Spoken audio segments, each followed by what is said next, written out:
다 같이 사도신경으로 신앙 고백하심으로 2월 23일 목요일 아침 예배를 하나님께 드립니다. 나는 전능하신 아버지 하나님, 천지의 창조주를 믿습니다. 나는 그의 유일하신 아들, 우리 주 예수 그리스도를 믿습니다. 그는 성령으로 잉태되어 동정녀 마리아에게서 나시고 본디오 빌라도에게 고난을 받아 십자가에 못 박혀 죽으시고 장사된 지 사흘 만에 죽은 자 가운데서 다시 살아나셨으며 하늘에 오르시어 전능하신 아버지 하나님 우편에 앉아 계시다가 거기로부터 살아있는 자와 죽은 자를 심판하러 오십니다. 나는 성령을 믿으며 거룩한 공교회와 성도의 교제와 죄를 용서받는 것과 몸의 부활과 영생을 믿습니다. 아멘.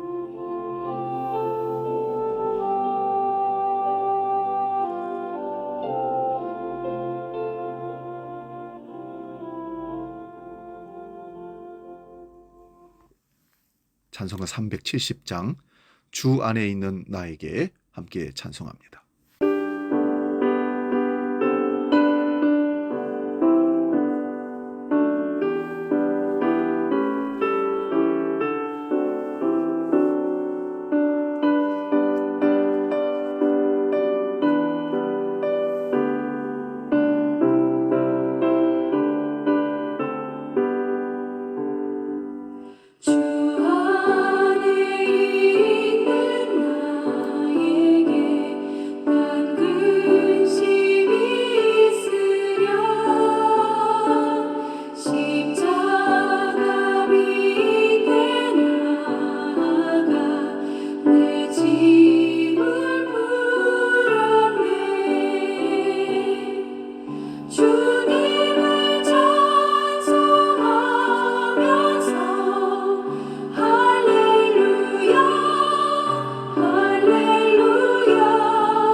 오늘 아침 우리에게 주시는 하나님 말씀은 신약성경 사도행전 20장 7절에서 12절의 말씀입니다.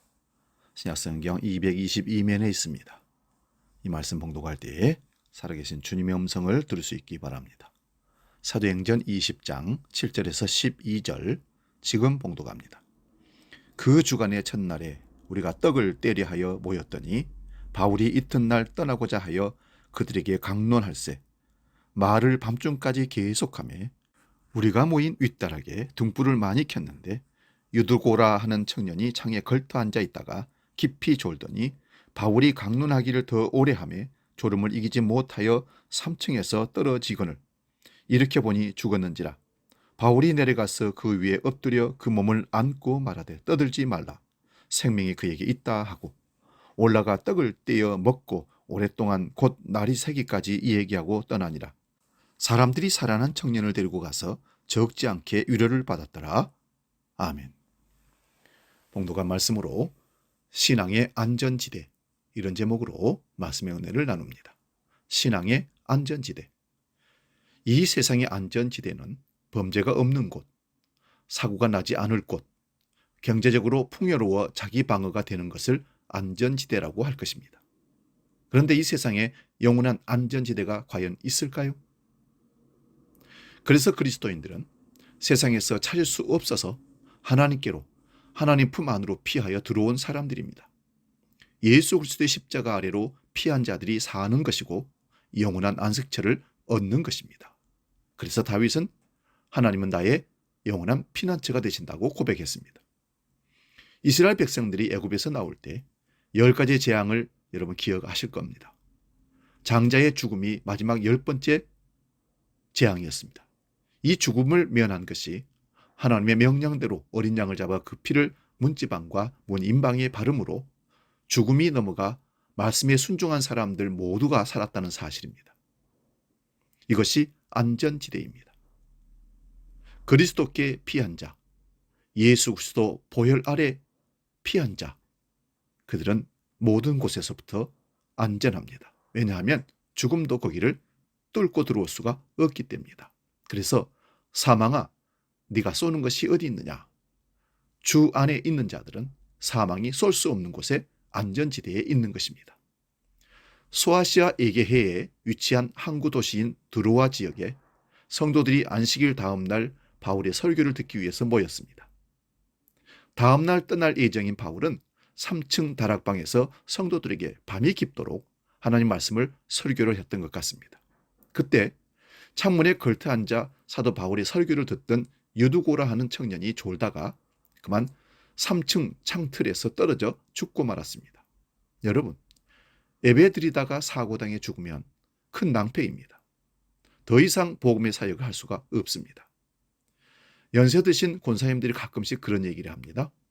새벽기도 나와서 기도하다가 성전에서 죽는 것이 자기 꿈이라고. 이거 큰일 납니다. 바울은 상틀에 떨어진 청년을 보고도 오늘 침착하게 내려가 청년을 안고 여러분 아직 살아있으니 걱정하지 마십시오라고 말합니다. 그리고 바울은 다시 올라와 떡을 떼며 날이 새도록 말씀을 전했다고 합니다. 사람들은 다시 살아난 청년을 데리고 와서 많은 위로를 받았습니다. 사람은 누구나 피곤하면 쉬어야 하고 졸리면 자야 합니다. 그러나 졸면 안 될 때가 있고 졸아서는 안 될 장소가 따로 있습니다. 유두고는 졸아서는 안 될 장소인 창틀에 앉아 있었습니다. 아마 등불을 많이 밝혀 실내는 덥고 공기는 탁했던 모양입니다. 어찌 사도 바울의 설교 시간에 좋은 사람이 유두고뿐이었겠습니까? 세상살이를 하다가 보면 피곤하고 졸고 잘 수밖에 없는 사정과 형편을 잘 압니다. 그러나 졸면 잠자면 죽을 수 있음을 우리는 알아야 합니다. 졸음 운전의 폐해를 우리는 잘 알고 있을 겁니다. 나만 죽는 것이 아니라 다른 사람도 해해서 생명을 해칠 수 있다는 사실을 기억해야 됩니다. 생리적인 현상으로 나도 모르게 졸리고 사고를 내게 되는 것을 어떡합니까? 하지만 우리는 그것은 어리석은 생각입니다. 졸릴 것 같으면 미리서 예방해서 조는 겁니다. 요즘 고속도로 갓길에는 졸음 쉼터라는 쉼터들도 많이 만들어 놨습니다. 그것은 졸리면 운전하지 말고 좀 쉬었다가 눈을 붙였다가 가라는 뜻입니다. 우리는 유두고가 설교 듣다가 창틀에 떨어져 죽은 사건의 몇 가지 교훈을 얻습니다. 첫째는 우리는 신앙과 불신앙의 경계에 있으면 안 된다는 것입니다. 다른 사람들도 졸았겠지만 안전한 장소인 실내에서 졸았습니다. 우리는 언제나 철저한 신앙의 안전지대에 있어야 합니다. 불신앙과 신앙의 경계에 있다면 불신앙으로 기울기 마련입니다. 마치 유두고가 창 아래로 떨어진 것처럼 말입니다. 둘째는 예배의 안전지대에 있어야 합니다. 많은 분들이 예배 시간과 가까운 시간에 여러 약속을 합니다. 주일에 조기축구를 한다 할지 골프 약속을 하지 여러 친교 모임, 자칫 예배 시간과 겹치기 쉽습니다. 그러므로 주일 예배를 위해서는 일절 약속을 하지 않는 것이 하나님 우선 신앙의 주의 안전지대에 들어와 있는 것입니다. 셋째는 우리는 사역의 중심에 있어야 합니다. 교회 학교나 교사나 봉사나 무슨 사역을 하든지 중심에 있어야 합니다. 중심 밖으로 나가면 밖으로 끌리게 되고 얼마 후에는 그 사역을 떠나게 됩니다. 어떤 사역이든 때로는 졸기도 하고 힘들어하기도 합니다. 졸다가 넘어져도 안전한 곳에 넘어지면 서로 일으켜 세워줄 수 있습니다. 즉 동역자들의 권면과 기도로 새 힘을 부어줄 수 있고 부축하여 쉬게 해줄 수도 있습니다. 사랑하는 여러분, 사역의 중심을 떠나지 마시기 바랍니다. 사단은 우는 사자와 같이 삼킬 자를 두루 찾습니다. 창가에 걸터앉아 졸다가는 우는 사자의 먹이가 되기 쉽습니다. 졸더라도 신앙의 안전지대 중심에서 졸시기 바랍니다. 그럴 때 우리는 넘어져도 다시 권면을 받고 신앙 안에서 세워줄 수 있기 때문입니다. 기도하겠습니다. 사랑의 주님, 은혜를 감사합니다. 우리가 신앙의 중심에서 벗어나지 않도록 항상 성령으로, 말씀으로 우리를 이끌어 주시옵소서. 주기도를 함께 기도합니다. 하늘에 계신 우리 아버지, 아버지의 이름을 거룩하게 하시며 아버지 나라가 오게 하시며 아버지의 뜻이 하늘에서와 같이 땅에서도 이루어지게 하소서. 오늘 우리에게 일용할 양식을 주시고 우리가 우리에게 잘못한 사람을 용서하여 준 것 같이 우리 죄를 용서하여 주시고 우리를 시험에 빠지지 않게 하시고 악에서 구하소서. 나라와 권능과 영광이 영원히 아버지의 것입니다. 아멘.